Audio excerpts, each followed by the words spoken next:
Hello and good day again everybody. Welcome again to Integral Calculus, and for this video we would be discussing about definite integrals. But first, what is the difference between a definite integral and an indefinite integral that you have learned previously? So for your definite integral, so this would be your integration equation wherein the limits of your integration equation are actually defined. Thus, it is definite. So if you can remember from your indefinite integral subjects before, so this is to be, let's say that we are to get the integral of a certain function fx times dx. So this one right here is an indefinite integral because the limits are not defined. But if we are to define limits to these terms right here, so let's say that that is to be the integral of fx times dx with the limits of a to b. So this is now a definite integral since we already have our limits here. So how can we solve for definite integrals? So once again, the general equation for your definite integrals would be as follows. So that is to be the integral of a certain function fx times dx with given limits a to b. So how can we solve this? So as long as you know the process in solving for your indefinite integral, so this is quite basic already. So this is now to be equal to, so like in your indefinite integrals, what you would be doing here is just you would be getting the antiderivative of this, which is, let's say, f of x. So fx. But don't forget the limits a and b. So what are we going to do with these limits right here? So what you are going to do is that you would be substituting this value right here to the value of this x right here and subtract it by this function with this value being substituted. So what I mean is that this is now to be equal to f of b minus f of a. So it is a matter of direct substitution once you know already the antiderivative of your chosen, of the problem that you are analyzing or you're solving. Let's have this as a very basic example. So let's say that we are to get of a certain x times dx with the limits of 1 to 4, let's say. So this is now to be equal to, so what is the antiderivative of x dx? So that is now to be equal to x squared divided by 2. But don't forget the limit, guys. So that is to be 1 to 4. So what you are now going to do is that you would be substituting these values right here to your variable. So that is now to be equal to 4 squared divided by 2. So now that you have substituted this already, you would now be substituting this, but don't forget the negative sign. So this is now to be equal to minus 1 squared divided by 2. So simplifying this equation right here, this is now to be equal to 16 over 2 minus 1 half. So 16 over 2 is equal to 8 minus 1 half. This is to be equal to 7.5 or 7 and 1 half. So considering these steps right here, we would be defining some general properties about definite integrals. So the first general property that is stated here, it is said here that if the limits of integration are the same, the integral is just a line and contains no area. So meaning if it contains no area, this is just to be equal to 0. So for pretend that we would be getting the integral of a certain function fx times dx, but its limits are to be the same. So let's say that that is to be a and this is also to be equal to a. So without solving, it is automatically equal to 0. But if you want to prove it yourself, you can solve for this one right here and it would be equal to 0. So for pretend that in this certain function right here that we have solved for earlier, if the value of this lower limit is also equal to 4, so this one right here would just also be equal to 4. So 4 squared over 2 minus 4 squared over 2. So this is now to be equal to 0. So that is the first property that is defined in this slide right here. But by the way, guys, there are many general properties that you can learn. So I have just summarized them in these 3 right here. Okay, so as for the second property, it is stated here that if the limits are reversed, the sign of the integral changes. So let's say that the integral of f of x times dx with the limits a and b. So if we are to reverse this limits right here, make sure to include, so that is to be equal to the integral of b a f x dx. So if this is to be the case, make sure to include a negative sign here, since, well, you have reversed the limits. So let's go to this third number right here. So it is said here that suppose that a point B belongs to the interval AC, then the definite integral of a function fx over integral AC is equal to the sum of the integrals over the intervals AB and BC. So what that means is that, for pretend that your point B is actually along the limits AC. So for example, this AC right here is, let's say, 1 up until 6. So for pretend. And for pretend that your point B is actually a limit that is between these two right here. So let's say 3. So as you can see, 3 is in between 1 and 6, or let's say 4, 5, 2, as long as it is in this limit right here. So suppose that that is to be the case. For pretend that we are to get the integral of fx with the limit of a to c. This is now to be equal to the integral of dx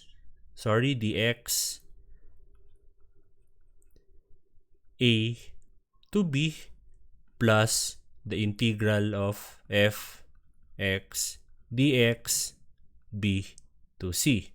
So this is to be the third property here.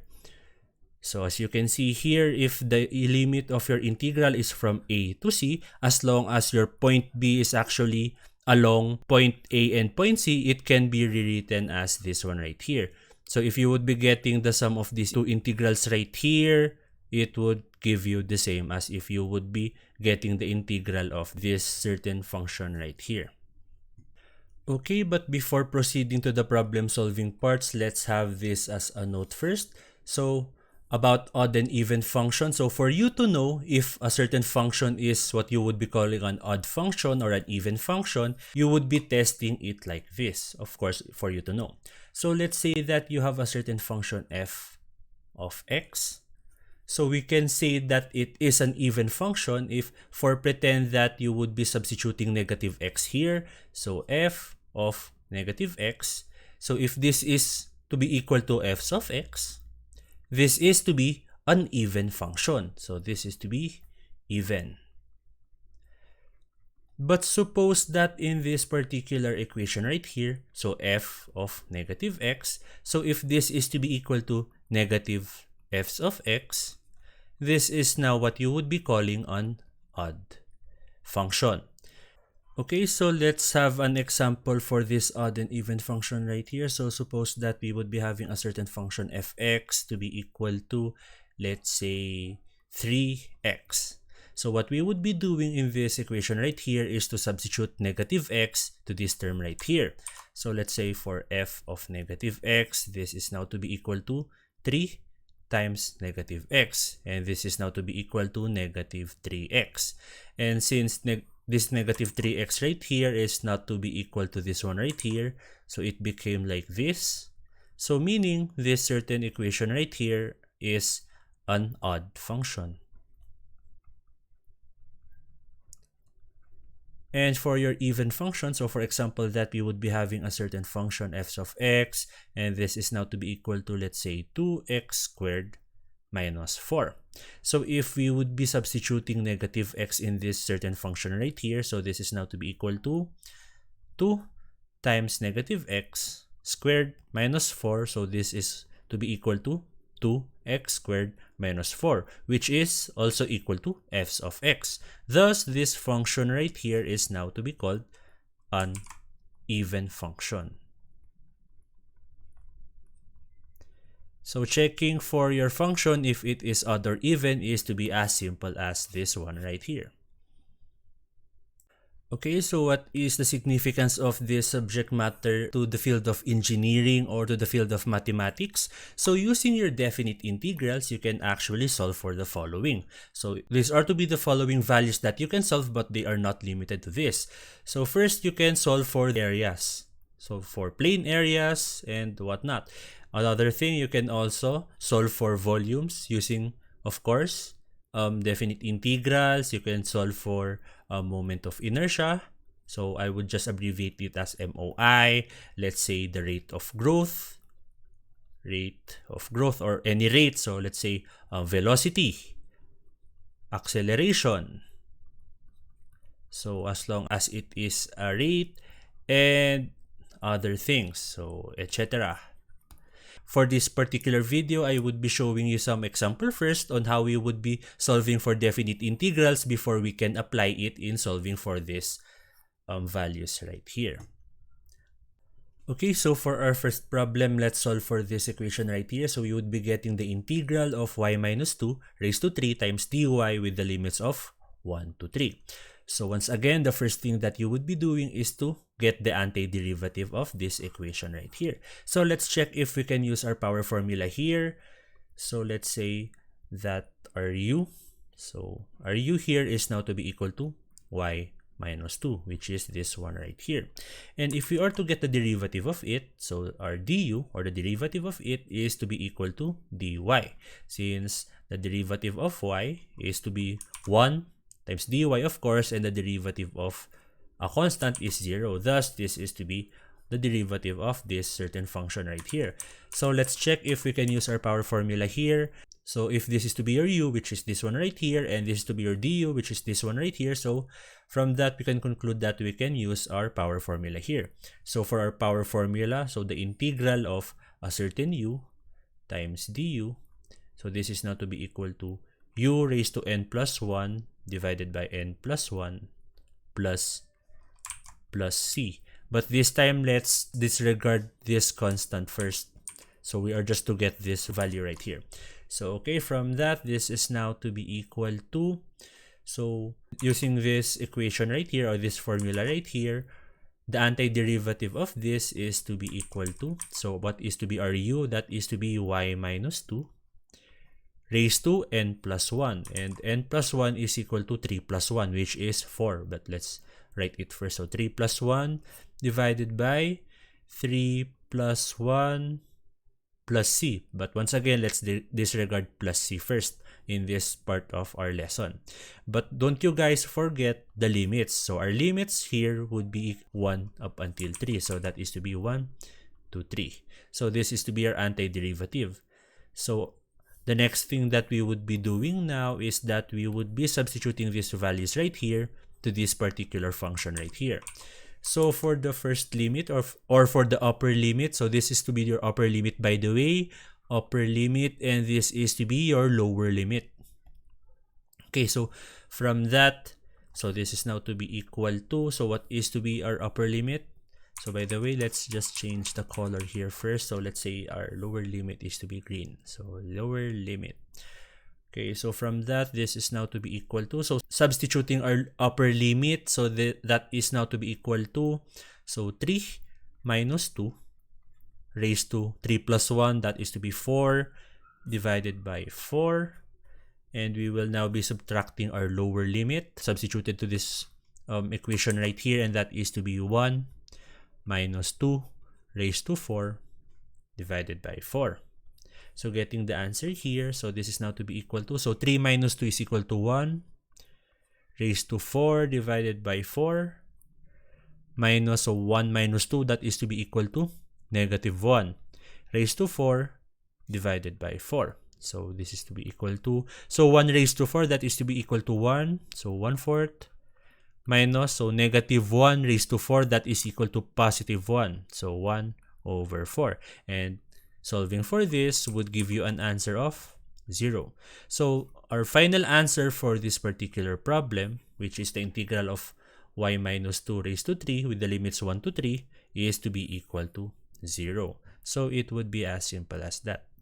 Okay, so for our next and final problem for this particular video, before going on to the next video, we are to solve for this one right here. So the integral of 3x minus 7 times x minus 3 dx with the limits of negative 1 and 3. So once again, the first thing that we would be doing is to solve for the antiderivative of this function right here.